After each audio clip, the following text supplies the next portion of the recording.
마켓 시그널 찾아보겠습니다. 토마토 투자클럽 이재필 전문가입니다. 안녕하세요. 네, 안녕하십니까? 네, 반갑습니다. 시장이 보내고 있는 시그널을 주간 흐름을 통해서 알아볼까요? 네, 먼저 연휴가 지난 수요일은 미증시가 우리 연휴 기간 동안 급등하는 모습이었죠. 그래서 우리 시장도 마찬가지 갭으로 상당히 크게 좀 상승 출발한 모습이었고요. 자, 이때 수급을 보면 외국인들이 현물 시장에서 계속해서 순매수를 하는 모습을 보여줬습니다. 하지만 미증시 쪽이 선물 시장이 조금 좀 하락하는 그런 모습이 나왔죠. 그 이후로 우리나라 시장 같은 경우는 갭 상승 출발하고 난 다음에 장중 특별한 움직임은 없이 옆으로 이렇게 횡보하는 그런 모습을 보여줬고요. 자, 이날은 수요일 같은 경우는 그동안은 코스닥 시장으로는 외국인들 매수가 없었는데 수요일 같은 경우는 기관하고 외국인들이 이 코스닥 시장으로도 동반 순매수가 들어왔다라는 거, 이 부분이 좀 특징적이었다라고 보시면 될 것 같고요. 자, 목요일은 미국 증시가 혼조로 이렇게 마감이 됐죠. 거기에 따라서 장 초반에 잠깐 동안 이렇게 흔들리는 모습은 나왔는데요. 그리고 이 단기간에 좀 급등했다라는 거, 밸류에이션 우려에도 불구하고 이내 금방 회복하는 모습이 나왔습니다. 자, 지금 코스피 시장에서 이 외국인들의 강한 매수를 하고 있어서 상승 지속형 패턴이 나오고 있다라고 보시면 될 거고요. 자, 코스닥 시장 마찬가지로 어제 같은 경우도 엊그저께 기관 외국인들 순매수했고요. 어제 같은 경우는 장 초반에는 순매도로 출발했었습니다. 하지만 시간이 지날수록 이 코스닥 시장에서도 기관 외국인들이 매도에서 순매수로 전환하는 모습을 보여줬고요. 자, 어제 코스피 시장이 급등하면서 수요일 날 말씀드렸던 2450 정도까지는 특별한 저항선이 없는데 그 위에 2450에서 2500 구간 정도는 좀 강한 저항 구간이다라는 말씀을 드렸는데요. 자, 그쪽으로 진입한 모습이었어요. 그리고 특징적인 부분, 외국인들 수급을 한번 폭발적인 수급이 들어오고 있는데 그 부분에 대해서 좀 한번 살펴보기로 하겠습니다. 자, 2022년도에 외국인들이 전체 매도한 물량의 한 6조 8천억 정도 연간 매도를 했는데요. 어제로서 5조 8천억 이상 매수를 했으니까 약 85% 정도를 1월 달, 한 달 동안 지금 매수한 상황입니다. 배경에는 미국 쪽에서 최종금리가 낮아질 거다라는 기대감들, 이런 부분들이 있었고, 유럽 쪽이 연착륙 가능성이 또 좀 제기되면서 경기 경착륙 우려가 완화됐다라는 그런 부분들이죠. 여기에 따라서 달러가 약세를 보이면서 신흥국 쪽으로 자금이 유입됐다라는 거, 그 부분을 들 수 있을 거고요. 또 우리나라 국내적인 여건으로 보면 우리나라 대표 산업인 반도체 섹터가 업황 바닥에 대한 기대감들, 이런 부분들이 있었고요. 또 정책적으로도 외국인들 자금을 조금 유입할 수 있는 그런 부분들이 있었죠. 자, 외국인 투자 등록제 폐지에 대한 부분이 있었는데 이 부분은 연휴 전에 또 이 시간을 통해서 말씀드렸던 그런 부분이기도 합니다. 자, 그래서 이런 부분들이 시장에서 좀 긍정적인 그런 부분으로 작용했다라고 보시면 될 거고요. 자, 또 한 가지는 지금 중화권 증시가 춘절 연휴죠. 그래서 중국 같은 경우도 중국하고 대만 같은 경우 오늘까지 장이 없는데요. 자, 춘절 연휴인 관계로 우리나라 시장으로 자금이 좀 집중된 그런 모습이었다라고 보시면 될 거고요. 자, 따라서 2월 달에는 중국 시장이 문을 열죠. 그래서 2월 달에는 지수 관련주보다는 중소형주에 좀 더 유리한 그런 수급 방향으로 변화할 가능성이 있다라는 생각입니다. 즉, 코스피 시장에서 코스닥 시장으로 매기가 확산될 가능성이 높다라는 생각입니다. 네. 이번 주 코스피 코스닥이 주거니 받거니 하고 있습니다. 어제는 대형주 코스피가 더 좋았다면 그 전날은 코스닥이 더 좋아서 2%까지 또 강세를 보여주기도 했는데요. 코스닥 쪽으로의 매기 확산 가능성 보셨고요. 현재 코스피 지수 같은 경우는 2450 이상에서 저항 구간에 들어섰습니다. 오늘 금융시장의 움직임 주목이 되고 있고요. 외국인의 매수 1월 한 달만 봤을 때 지난해 전체 매도량의 85%만큼 한 달 만에 들어왔다는 점. 중국 같은 경우는 외국인이 더 많이 들어왔다고 합니다. 춘절 연휴 오늘까지 중국, 대만 휴장하는데요. 그렇다면은 전체적인 시장 동향과 파생 시장 동향을 통해서 시장의 방향성 좀 더 알아보겠습니다. 전문가님. 네, 일단 미국 증시를 좀 살펴보게 되면, 아까 앵커님 말씀해 주셨듯이 테슬라 실적하고 뭐 일론 머스크의 굉장히 자신감 있는 발언들, 이런 걸로 테슬라가 급등을 했습니다. 그래서 뭐 오늘 시장 같은 경우는 테슬라가 여타 기술주들의 상승을 견인하는 그런 모습이었다라고 보시면 될 거고요. 또 S&P 500 역시 마찬가지로 요게 저 고점 부분들 이렇게 좀 볼 필요가 있을 것 같은데요. 자, 지금 뭐 한 4,100에서 4,200 포인트 정도 이 구간은 조금 저 저항선을 앞두고 있는 그런 자리입니다. 지금 4,060 포인트 정도니까 이 저항 구간을 앞두고 있는 자리로 보시면 될 것 같고요. 자, 여기서 뭐 좀 더 상승할 그런 자리는 있을 것 같은데요. 하지만 이 저항 구간을 돌파하기 위해서는 좀 모멘텀이 필요하다라는 생각이고요. 자, 뭐 저항선을 좀 수월하게 돌파하기 위해서는 연준 내 이 비둘기파들의 목소리가 얼마나 커지느냐에 따라서 좀 결정될 거다. 뭐 이렇게 볼 수 있을 것 같습니다. 자, 다음은 뭐 코스피 시장 조금 살펴보게 되면요. 자, 코스피 시장의 주봉이 240주 이평선을 상향 돌파를 했죠. 자, 그리고 20주 이평선 같은 경우는 지금 이번 주에 상승 방향으로 좀 전환이 됐습니다. 그리고 주봉상 구조를 살펴보게 되면 다음 주 정도에는 좀 더 강하게 다음 주부터는 가파른 이런 상승세로 전환할 걸로 보여지고요. 자, 그렇다면 뭐 시장이 좀 조정을 받더라도 이 강하게 상승하고 있는 20주 이평선은 지지선 역할을 하기에 충분한 뭐 그런 모습이다라고 볼 수 있을 겁니다. 자, 하지만 뭐 코스피 시장도 마찬가지, 지금 뭐 2,500포인트대 정도, 이 정도는 전고점도 있는 자리고요. 그렇기 때문에 좀 2,500포인트에 근접할수록 좀 조정 가능성이 높다라는 판단인데요. 자, 지금 현재는 대세 상승기가 아닌 상황이죠. 뭐 그래서 전고점 같은 경우는 박스권 상단부 정도로 볼 수 있을 테니까 이미 그 정도에 조금 근접한 그런 시장이다라고 보시면 될 거고요. 따라서 뭐 대형주 쪽의 추격 매수보다는 실적이 호전되고 있는 중소형주 쪽에 대한 관심이 좀 필요하겠다라는 생각입니다. 자, 그다음 파생시장 동향을 한번 살펴보도록 하겠습니다. 자, 수요일 날 파생시장에서 조금 긍정적인 그런 수급 변화가 좀 있었는데요. 뭐냐면 지금 뭐 장중에 요거는 자세히 봐야 좀 알 수 있는 부분인데요. 자, 종가에는 외국인들 911억 정도 순매도로 찍히는 상황인데요. 장중에는 그렇지가 않았죠. 장중에는 매수가 들어왔었습니다. 그리고 제가 계속 말씀드리는 외국인들 매수가 들어오면서 미결작정이 줄어져야 된다라는 그런 현상이 장중에도 나왔었어요. 자, 외국인들 매수가 들어오면서 이 미결작정이 줄었다라는 거는 그동안 매도 포지션으로 고집을 하고 있던 외국인들이 일부 쇼커버링이 들어왔다라는 얘기고요.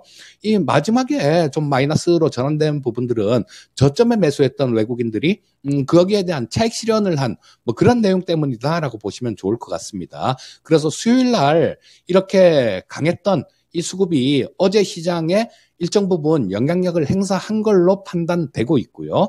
자, 옵션 시장 수급을 한번 보면 옵션 시장 수급은 다소 조금 부정적인 그런 모습이 나오고 있습니다. 자, 지금 뭐 현재 저항 구간이 조금 가까워져 있다라는 말씀을 드렸는데요. 어제 이 저항 구간이 가까워진 자리에서 외국인들은 콜옵션을 81억 정도, 뭐 하루에 매도한 것 치고는 꽤 많은 그런 수량이죠. 자, 대규모로 외국인들이 콜옵션을 매도를 했습니다. 그리고 금융투자는 1월 만기가 지나고 난 다음에 풋옵션 매수한 거, 이 부분에 대해서 굉장히 손실이 크게 있고 있을 텐데, 그래도 어제까지 9일 연속해서 풋옵션을 계속해서 매수를 고집을 하고 있습니다. 자, 그렇다면 외국인들은 콜옵션에 대한 매도를 강화시키고, 금융투자는 풋옵션에 대한 매수를 강화시킨 모양새니까 이 옵션 시장의 수급은 뭐 단기적인 조정 가능성도 암시하고 있다라고 보시면 될 것 같습니다.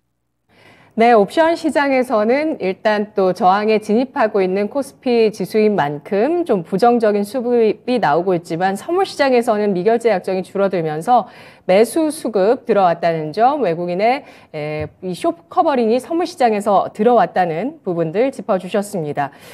전체적으로 긴축 정점에 대한 기대감, 그리고 여기 연착륙, 경기 연착륙에 대한 기대감이 작용하고 있는 시장입니다만 대세 상승장은 아직은 아니라는 판단해 주시면서 코스피 지수 같은 경우는 박스권의 흐름 예상해 주시고 계시고요. 오늘은 무엇보다 실적 호전 중소형주 관심 필요하다는 점 언급을 해 주셨네요. 역시 미국장도 저항권에 진입을 했는데 비둘기파의 의견 중요하다고 하셨어요. 그런데 그 미국의 2인자인 연준 부의장, 브레이너드 연준 부의장이 미국의 국가경제위원회 위원장으로 갈 수도 있다. 이런 얘기도 좀 나오고 있고요. 그 전에는 부의장이 금리 인상을 이어가야 된다. 2%의 물가가 쉽게 잡히기는 어렵다는 관점에 대해서도 시간이 걸린다. 이런 얘기들을 한 바가 있습니다. 자, 지금 미국의 기준금리 4.5%고요. 자, 그러면은 중요 이슈와 일정들 좀 알아보도록 하겠습니다. 오늘은 제가 방송 들어오기 전에 이제 체크한 게 LG 에너지솔루션, LG전자, LG디스플레이, 기아 포스코홀딩스 실적 발표 좀 체크하고 들어왔는데요. 오늘 어떤 일정을 중요하게 보실까요? 자, 일단 뭐 중요 이슈부터 조금 살펴보게 되면요. 어제 시장에서 로봇이나 AI, 메타버스 관련주들이 좀 약세를 보이는 모습이었죠. 오전 전까지만 해도 뭐 그럭저럭 괜찮은 모습이 나오다가 오후장에 급락을 했는데요. 이 부분은 최근에 강력한 상승에 따른 자연스러운 반락이다. 뭐 이렇게 이해하셔도 될 것 같습니다. 그리고 최근 급등은 이 차익 실현 욕구를 자극하기에 충분했던 주가 상승이 있었다라고 볼 수 있을 거고요. 자, 뭐 어느 정도 지금 뭐 가격이나 기간 조정 뭐 이런 부분들은 불가피했던 자리였던 거죠. 자, 그리고 지금 조정 국면이 진행이 될 텐데 조정 이후에는 이 옥석이 가려지는 그런 흐름이 진행될 겁니다. 하지만 좀 전에 말씀드렸듯이 어느 정도 충분한 가격이나 기간 조정이 필요할 것 같으니까 충분히 좀 조정을 거치고 난 다음에 옥석이 가려진 후에 핵심주 위주로 좀 분할 매수하는 전략이 좋을 것 같은 생각이 들고요. 자, 어제 미국 시장에 좋은 영향을 줬던 게 미국의 경제 성장률인데요. 자, 미국의 4분기 GDP 속보치죠. 미국은 이 GDP를 속보치, 잠정치, 확정치 이렇게 세 가지로 나눠서 좀 발표를 하는데요. 그중에 가장 먼저 나오는 속보치였습니다. 자, 뭐 이런 부분들이 연착륙 기대감을 증가시키면서 미국 시장에 긍정적인 그런 영향을 줬고요. 자, 근데 시간 외에서 미국 시장이 끝나고 인텔이 실적 발표를 했는데요. 이 부분은 약간 좀 우려스러운 부분들이 좀 있습니다. 자, 매출하고 EPS 모두가 시장 예상치를 하회했는데요. 매출액은 140.4억 달러 정도가 되면서 이 예상치가 144.5억 달러 정도였는데 예상치를 굉장히 크게 하회하는 그런 모습이었습니다. 그리고 EPS 역시도 마찬가지로 10센트를 발표를 했는데요. 이게 예상치가 20센트였으니까 EPS는 반토막이 난 거죠. 자, 이 부분보다도 좀 더 좀 크게 우려되는 그런 부분들은 1분기 실적 가이던스에 대한 그런 내용입니다. 좀 충격적인 그런 수치를 공개를 했는데요. 자, 1분기에 매출 가이던스가 105에서 115억 달러 정도가 될 걸로 회사는 가이던스를 내놨는데요. 그 전에 시장 예상치를 보게 되면 이게 139억 9천만 달러였습니다. 엄청나게 시장 예상치보다 낮은 수치죠. 그리고 EPS 역시 마찬가지로 1분기에는 15센트를 적자를 기록할 것이다라는 그런 가이던스를 내놨습니다. 이 부분에 대한 예상치는 플러스 24센트 정도였습니다. 자, 이런 부분들은 미국 시장 선물 쪽에 좀 부정적인 그런 영향을 미칠 가능성이 많다라고 보시면 될 거고요. 자, 즉 미국 증시가 오늘 아침에 끝난 시장이 굉장히 좋았는데 이 미국 증시의 상승을 일정 부분 상쇄시킬 수 있는 그런 효과를 갖고 있다라고 보시면 될 것 같습니다. 그리고 오늘 저녁에 미국의 PC 물가 지표가 발표가 되죠. 근데 뭐 그 전에 발표된 CPI 수치를 보게 되면 이 PC 하락 역시 당연한 수순이다라고 말씀드릴 수 있을 것 같고요. 자, 소비자 물가 예상치는 헤드라인이 5.0% 정도, 그리고 근원 PC는 4.4% 정도가 예상되고 있는데요. 자, 이 예상치는 2021년 11월 이후에 최저치인 그런 숫자입니다. 뭐 예상치를 충족할 경우에는 연준 내 비둘기파들의 목소리가 좀 커지는 그런 상황이 될 거다라고 말씀드릴 수 있을 것 같습니다. 네, 인텔 같은 경우는 사파이어 래피즈 신제품 출시하면서 DDR5 모멘텀을 제공한 기업이기도 한데요. 장 마감 이후에 실적 발표, 실망감 이어지면서 9%까지 시간의 거래에서 또 급락했고요. 또 나스닥 선물이 굉장히 오락가락하는 모습을 보여주고 있습니다. 예, 자 그렇다면 오늘 또 전략을 세워보도록 하겠습니다. 오늘 장 놓치지 말아야 할 마켓 시그널은 뭐가 있을까요? 자, 이번 주에 중화권 증시는 대부분 휴장이죠. 그리고 우리나라 시장에서도 이 부분 때문에 외국인들 자금이 좀 집중된 그런 현상이 있었는데 다음 주 정도부터는 어느 정도 분산되는 뭐 그런 현상이 있을 겁니다. 즉 코스피 시장에서 코스닥 시장으로 시장에 관심이 좀 이렇게 이전될 가능성이 높아 보이는데요. 원래 외국인들 수급이 그랬습니다. 작년 7월, 8월, 10월, 11월 이때 외국인들 코스피 시장에서 수급이 굉장히 많았는데요. 첫 달 같은 경우는 외국인들이 코스닥 시장에서 팔았지만 두 번째 달, 순매수가 크게 이어진 두 번째 달 같은 경우는 이 코스닥 시장도 외국인들 수급이 매수로 잡혔으니까 이런 부분들 우리가 한번 기억할 필요가 있을 것 같고요. 자, 그래서 뭐 코스닥 시장에 대해서 관심을 갖자라는 얘기입니다. 그리고 뭐 특징적인 그런 뉴스를 조금 뭐 한번 살펴보게 되면 과기정통부에서 28기가 대역의 5G 신규 사업자에 대한 파격적인 지원책을 발표할 거다라는 얘기를 했어요. 근데 이 부분이 원래 작년 12월 달에 발표 예정이었었는데 올해 1월로 연기된 그런 상황입니다. 자, 근데 지금 며칠 안 남았죠. 근데 이 과기정통부 관계자는 특별한 변수가 없다라면 1월에 발표할 거다라는 약속에는 변함이 없다라는 얘기를 또 했습니다.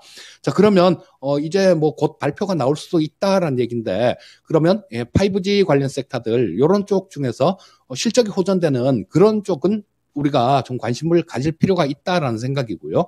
뭐 보고 계신 종목이 있으면 그 종목들을 보시면 될 거고 그런 종목들이 없다라면 뭐 솔리드 같은 종목이 실적이 호전이 되는 그런 모습이다라고 말씀드릴 수 있겠습니다. 네, 알겠습니다.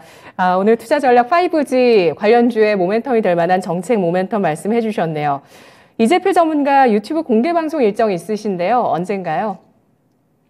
예, 오늘 오후 4시에 유튜브 공개 방송을 하게 되는데요. 자, 시장에 대해서 굉장히 좀 분분하게 이렇게 얘기가 많죠. 그 부분에 대해서 오늘 저녁에 정리를 좀 해드릴 생각이고요. 그리고 금리하고 주가의 움직임들, 이 부분들을 같이 살펴보면서 약간 불편한 진실이 있는데 뭐 그 부분에 대해서 말씀드리도록 하겠습니다. 네, 알겠습니다. 이재필 전문가의 올해 시장 전망, 금리와 주가의 불편한 진실을 밝혀드리겠다는 오늘 유튜브 공개 방송, 오늘 오후 4시에 있습니다. 의견 고맙습니다.